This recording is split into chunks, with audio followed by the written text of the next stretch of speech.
নিজের স্ত্রীকে ভালোবেসে সমস্ত সম্পত্তি লিখে দিয়েছিল স্বামী। 14 বছর সংসার করার পর 2 সন্তানকে রেখে অন্য ছেলের সঙ্গে পালিয়ে গেল সেই স্ত্রী। আরে আমার সাথে যখন সংসার করেছো 14 বছর, ঠিক আছে, থাকিনি তো তোমার সাথে। তা কার সাথে ছিলে? সেটা তোমার বলবো কেন? তুমি কার সাথে ছিলে 14টা বছর যে আমার সাথে সংসার করলে? ঠিক আছে, ছিলাম না।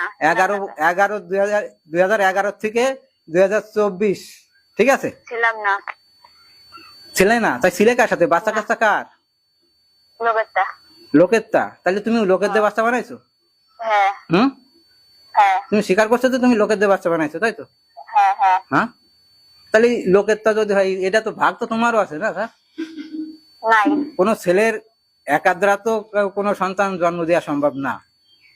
এ তুমি ফালতু কথা কবে না, তোমার দেখতে ইচ্ছা করছে না এখন, ঠিক আছে? একদম দেখতে ইচ্ছা করে না তোমার আমার। আমার তো তোমার দেখতে ইচ্ছে করবেই না, না? একদম আমার ঘৃণা লাগে দেখতে তো। হ্যাঁ, বয়স্ক স্বামীকে মন থেকে মেনে নিতে পারেননি সুন্দরী স্ত্রী লতা। তাই তো স্বামীর সঙ্গে মিথ্যে ভালোবাসার নাটক করে তার সমস্ত সম্পত্তি লিখে নেয় নিজের নামে।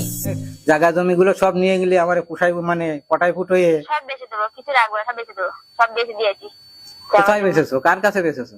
যার কাছে বেঁচে ঠিক টাইমের লোক ছিল দেবেন বাড়ির কিছু লাভ আছে। ঠিক আছে, তুমি বেচে দাও, আমিও তো এই জায়গায় আছি, দেখি কে নিচে আসে, আমিও দেখতে চাই। নিবে তো, কারণ জায়গা যদি আমি একজনের রেস্টি করি তার অধিকার বেশি, তোমার অধিকার নেই। আরে আমি কি তোমারে ছাড়িছি নাকি? আমি তো তোমারে ছেড়ে যাইনি, তুমি আমারে ছাড়িয়ে গেছো। তার 7 বছরের বাচ্চা মেয়েটিকে সেই মায়ের সঙ্গে কথা বলতে দিলে তাতেও একটু মন গলে না তার।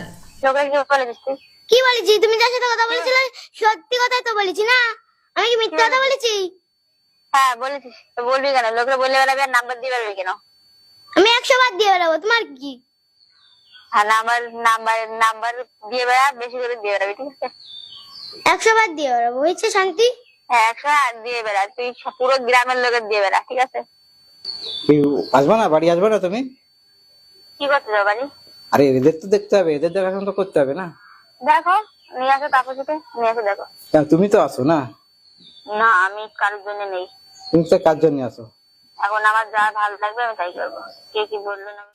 এক সংবাদ মাধ্যমের প্রতিনিধি তার সঙ্গে কথা বললে এই মহিলা জানায় জমি তার নামে লিখে দেওয়া হয়েছে, সে যা খুশি করতে পারে। হ্যাঁ কে? আমি নিউজ চ্যানেল থেকে বলছি। সমস্যা কি ছিল এখানে? কি সমস্যা ছিল? আমার পছন্দ হয়নি, ভালো লাগেনি, চলে এসেছি। আর আপনি এই যে শুনলাম জমি জায়গা নাকি বিক্রি করে দিয়েছেন, এই যে আমি শুনলাম তো, পাশেই ছিলাম, কি? বললেন যে জমি জায়গা বেচে দেবো। আমার নামে দিয়ে রেখে যা কিছু করবো আমি। ও, আপনার নামে এটা যে আমি কি করছি না করছি। মানে আপনার নামে করে দিয়েছে বলে আপনি যা খুশি তাই করতে পারবেন? হ্যাঁ আমার নামে দিয়েছে।